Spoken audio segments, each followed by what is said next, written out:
a video posted online claims that the Foxconn factory in Zhengzhou has begun massive recruitment. As the world's largest iPhone manufacturing base, Zhengzhou Foxconn typically ramps up hiring 2 to 3 months before a new iPhone release. With the iPhone 15 expected to debut on September 15, 2023, the hiring process started in June. According to the video maker, the factory now recruits about 1,000 people per round, with the figure anticipated to surge to 10,000 come September. At its peak, Zhengzhou Foxconn employed up to 300,000 staff. However, with Apple's supply chain migration, it no longer buzzes with past vibrancy. The wage offered by Foxconn is competitive. Hourly wages for temporary workers stand at 21.5 yuan. Seasonal workers receive a bonus of 3,500 yuan on top of their wages after 90 days on the job, and regular employees get a busy season allowance of 6,500 yuan for 4 months. Given China's high youth unemployment rate and reports of hourly wages as low as 6 yuan, such wage packages still attract a lot of young people. Hence, a massive influx of youngsters is seen heading to Zhengzhou Foxconn. Simultaneously, Zhengzhou Foxconn, another major iPhone factory, has also begun large-scale hiring. Once employing several 100,000 people, they now recruit many temporary workers at an hourly rate of 21 to 25 yuan, in anticipation of the iPhone 15 launch. Although lower than last year, this rate is higher than what most Chinese companies currently offer, thus attracting many applicants. On the flip side, living conditions are dire. A video posted by a new employee shows a dorm room barely 2 meters wide, crammed with 10 people. Conditions he likens to prisoner quarters. Narrow corridors also raise concerns about fire safety.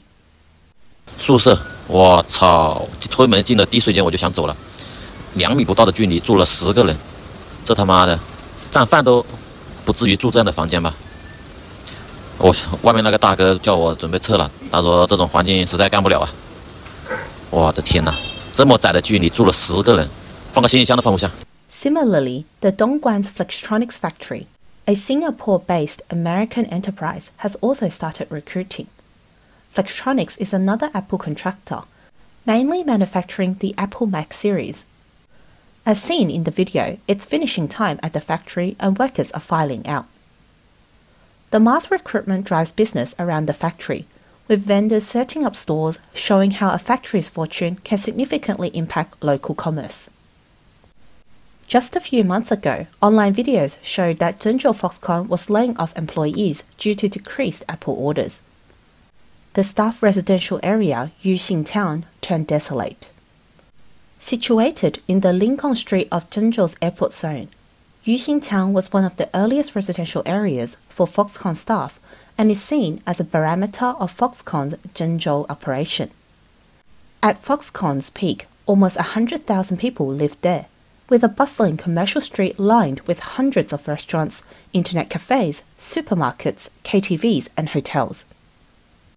In April this year, the bustling commercial pedestrian street in Yuxing City, Zhengzhou, was largely deserted. Hardly any people could be seen, and the shops on both sides were largely closed for business, with many hanging signs of for rent or transfer of ownership. The primary reason for this emptiness was the significant decline in the number of Foxconn employees. Historically, March and April are off-peak periods for Foxconn. However, this year's off-peak season was even more sluggish than previous years, with far fewer employees than the same period in past years. The key reason is that part of Foxconn's production capacity has shifted to countries like India and Vietnam, reducing the demand for labour. During the pandemic lockdown last year, Foxconn in Zhengzhou experienced large-scale employee protests and many workers left to avoid the virus. This event severely affected iPhone's shipments in the fourth quarter of last year. It also triggered dissatisfaction from Apple and Foxconn towards the Chinese government's policies, as they worried about excessive political interference in production. To ensure the security of the supply chain, diversification of manufacturers' locations has been a strategic focus for Apple in recent times, and India has become Apple's main destination. As Apple's largest manufacturer, nearly 45% of Foxconn's revenue comes from Apple's contract manufacturing. This means that many of Foxconn's operations need to be in line with Apple's pace and meet Apple's demands. Therefore, Foxconn has accelerated its factory construction in India in recent years.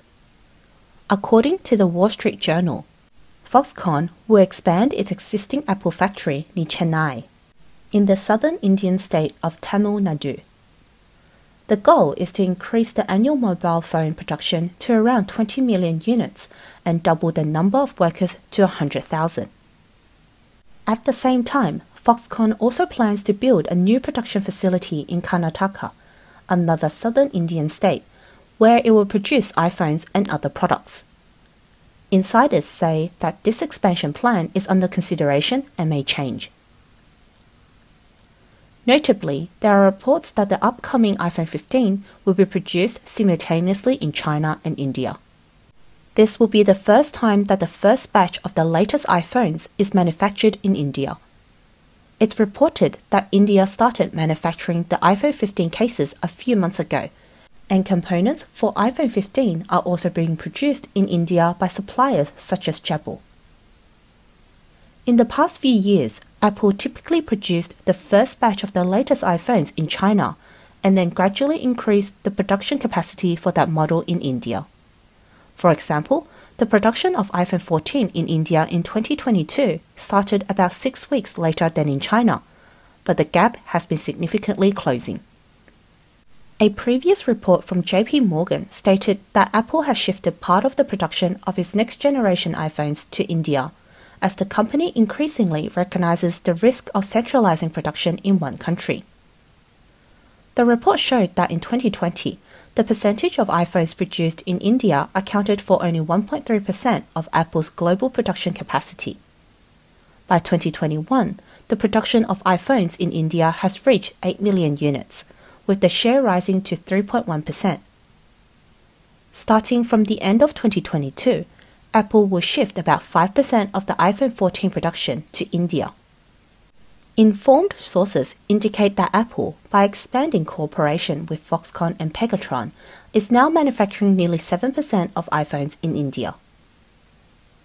The report further notes that by 2025, the aim is to have India produce and assemble 25% of Apple products, including iPhones, iPads, Macs, Apple Watches, and AirPods, to decrease the proportion made in China. Some market analysts even suggest that Apple's long-term goal is to produce 40% to 45% of iPhones in India over the next decade.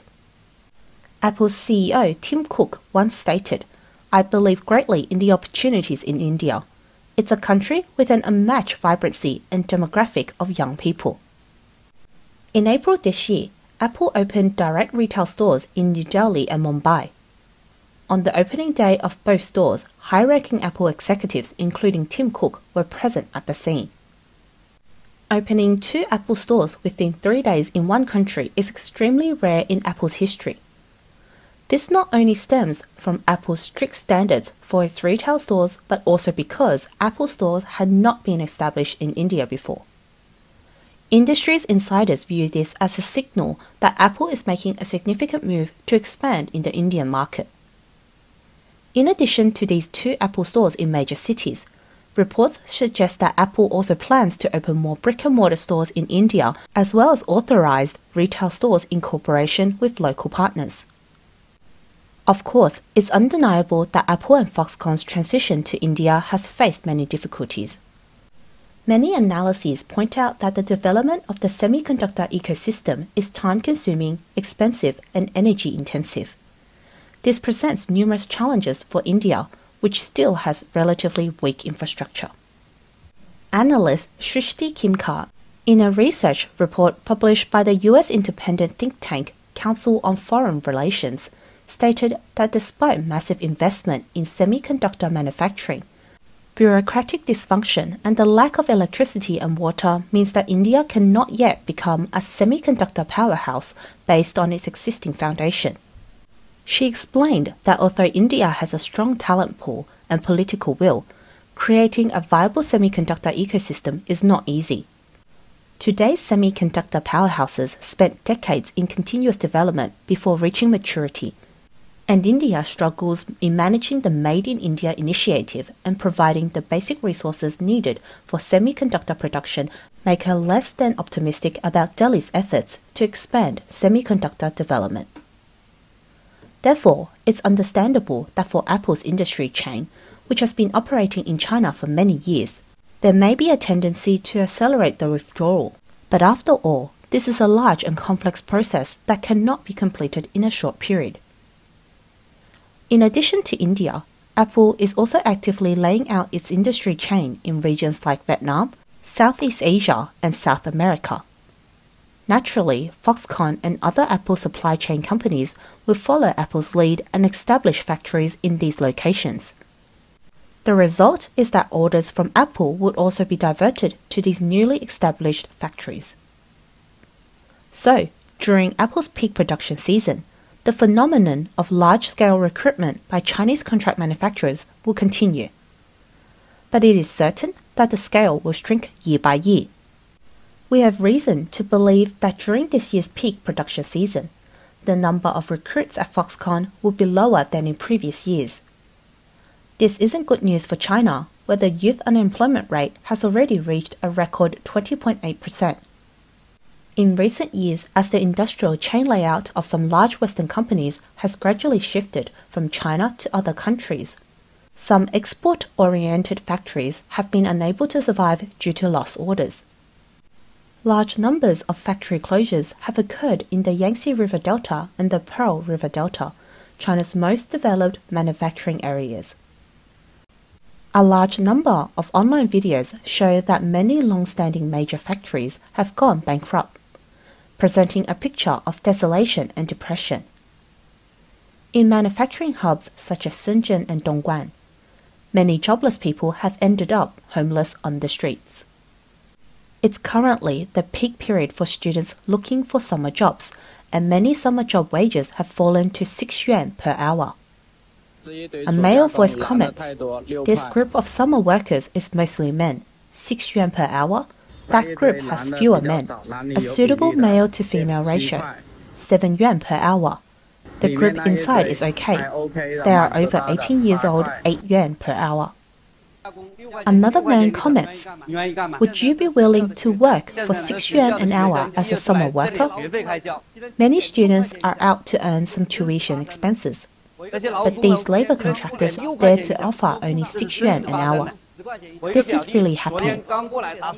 My cousin came over yesterday to work a summer job and said that the factory only pays the labor company 10 yuan per hour, and then the labor company only gives students 6 yuan.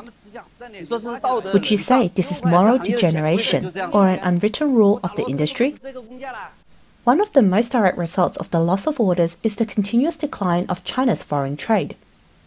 On July 13, data released by the General Administration of Customs of China showed that in dollar terms, foreign trade imports and exports fell 4.7% year-on-year in the first half of the year, including a 3.2% decline in exports and a 6.7% drop in imports.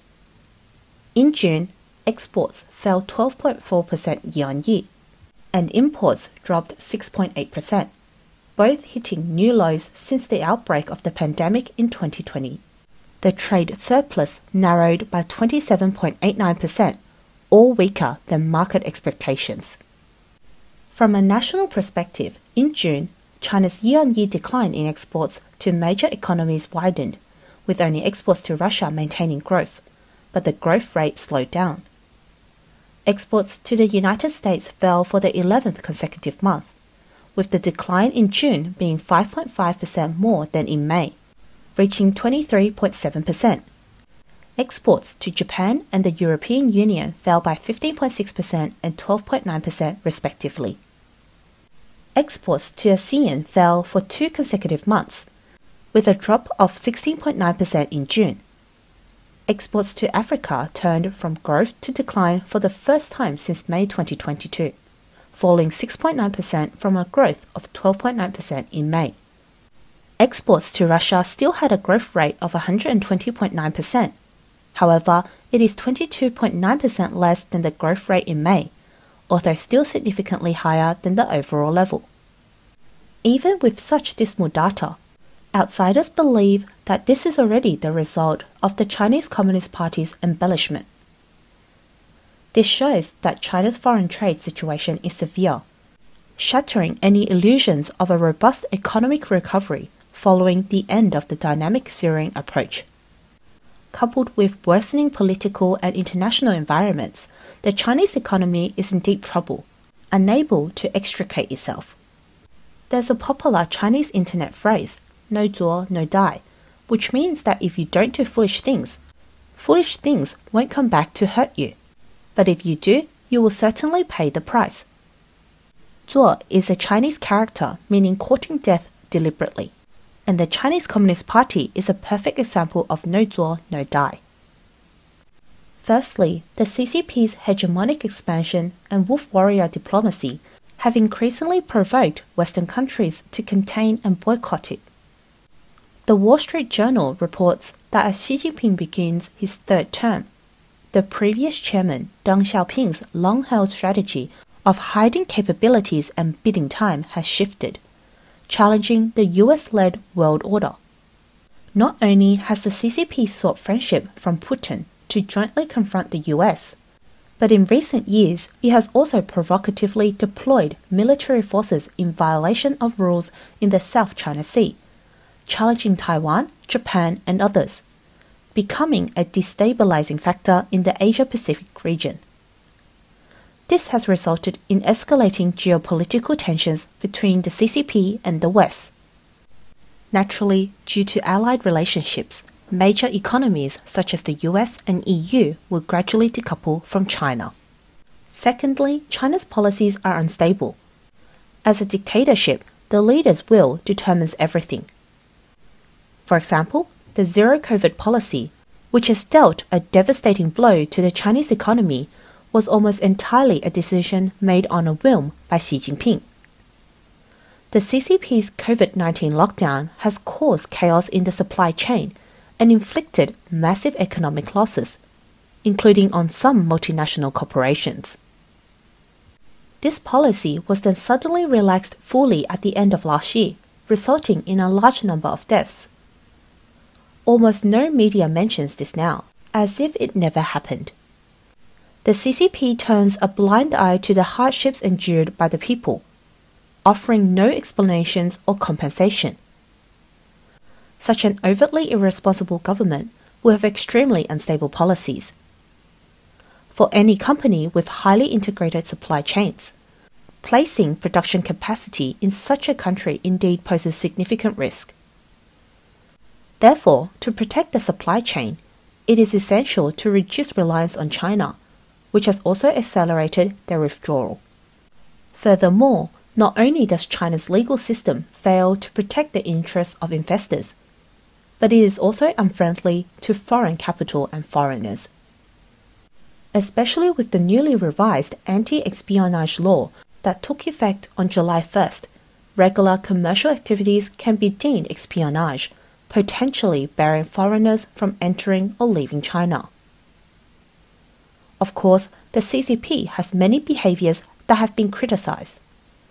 Just as no zuo no die suggests, all these actions will inevitably lead to the CCP's downfall. We have done a detailed analysis in a previous video titled All Came Crashing Down, CCP is Finally Next, which interested viewers can watch.